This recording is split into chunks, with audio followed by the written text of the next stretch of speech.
శ్రీవైకుంఠం, నాథం, తిరుప్పలింగుడి, పెరుగులం, ఇరట్టాయ్ తిరుప్పతి, తొలైవిల్లి మంగళం, తెన్ తిరుప్పరాయ్, ఆళ్వారు తిరునగిరి, తిరుకొలూరు ఆలయ దివ్యస్థలాలు నవ తిరుపతులుగా ప్రసిద్ధాలు.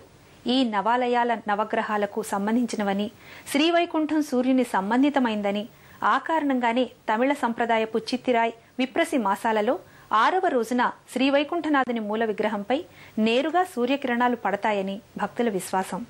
శ్రీవైకుంఠం, నాథం, తిరుప్పలింగుడి, పెరుంగులం, ఇరట్టాయ్ తిరుప్పతి, తొలైవిల్లి మంగళం, తెన్ తిరుప్పరాయ్, ఆళ్వార్ తిరునగరి, తిరుకొలూర్ మొదలైన ఆలయ దివ్యస్థలాలు నవ తిరుపతులుగా ప్రసిద్ధాలు.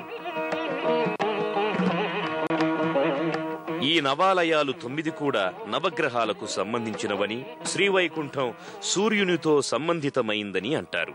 అందుకే అందమైన ద్వారపాలకులు, హనుమత్ సహిత శ్రీరామచంద్రమూర్తి, ఇతర దేవతా బృంద సందోహం ఉన్న ఈ ఆలయ గోపురం మీదుగా సూర్యుడు ప్రవేశద్వారం నుండి నేరుగా మూల విగ్రహంపై ఏడాదికి 2 సార్లు కిరణాల వెలుగును నేటికి ప్రసరింపచేస్తున్నాడు.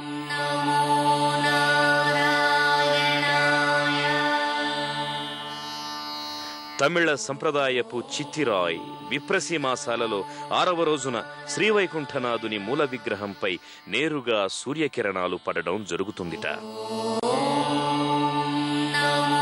సూర్యకిరణాలు శ్రీవైకుంఠనాథుని పాదాలపై పడే దివ్య దర్శనం కోసం భక్తులు ఆ ప్రత్యేక సందర్భాల్లో తరలి వస్తుంటారు.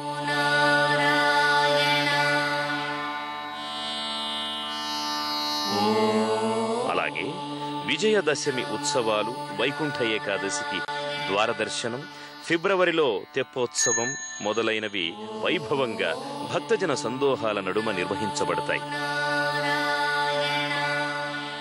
శ్రీవైకుంఠం నవ తిరుపతులలో తొలిగా శ్రీవైకుంఠనాథుని మహిమాన్విత దేవాలయంగా వాసికెక్కి భక్తులను అలరిస్తోంది. విష్ణు జిష్ణు మహావిష్ణు ప్రభవిష్ణు మహేశ్వరం అనేక రూపం దైత్యాంతం నమామి పురుషోత్తమం నమామి పురుషోత్తమం.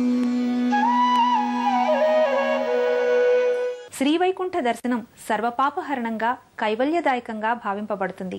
భక్తజన మానసచోరుడైన శ్రీవైకుంఠనాథుని దివ్య ఆశీస్సులు అందరికీ అందాలని ఆకాంక్షిస్తూ రేపటి తీర్థయాత్రలో మరో ఆలయ సందర్శనం చేద్దాం.